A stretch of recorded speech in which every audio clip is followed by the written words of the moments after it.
Hi friends, welcome to Chettinadu Ammani channel. இன்னைக்கு நான் பார்க்க போற ரெசிபி வந்து ஒரு சூப்பரான இம்யூனிட்டி பவர் கொடுக்கக்கூடிய ரொம்ப ஹெல்தியான பெரிய நெல்லிக்காயில சூப்பரான ஒரு துவையல் அல்லது சட்னி.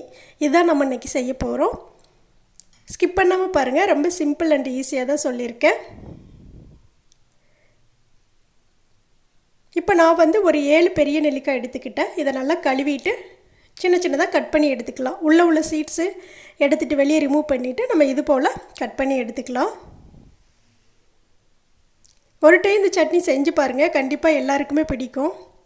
நம்ம எப்போதுமே ஜூஸ் போட்டு சாப்பிடுவோம், அல்லது அப்படியே நம்ம சாப்பிடுவோம். ஆனால் இப்படி நம்ம சட்னியோ இல்லை துவையலோ செஞ்சு சாப்பிட்றப்போ நம்ம உடம்புக்கு அப்படியே இதோட சத்துக்கள் சேரும்.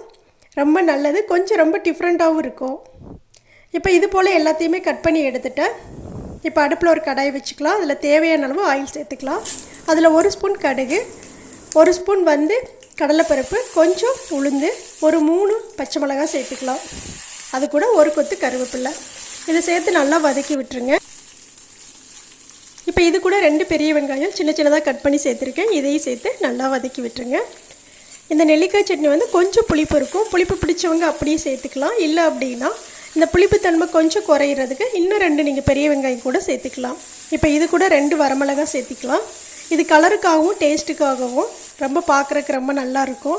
இதை சேர்த்து நல்லா வதக்கிட்டு நம்ம கட் பண்ணி வச்சுருந்த பெரிய நெல்லிக்காயை இது கூட சேர்த்துக்கலாம்.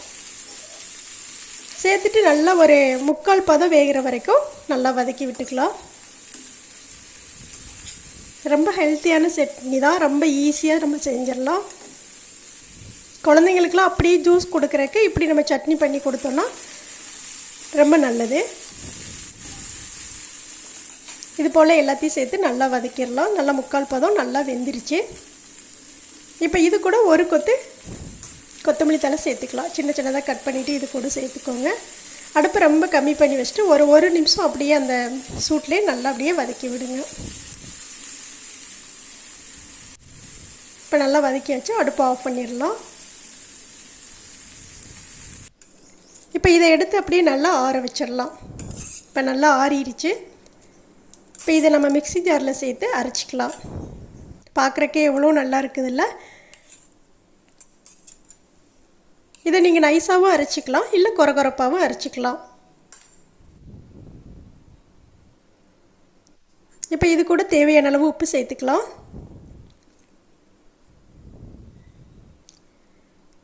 உப்பு சேர்த்தியாச்சு. இப்போ இதை நம்ம அரைச்சி எடுத்துக்குவோம்.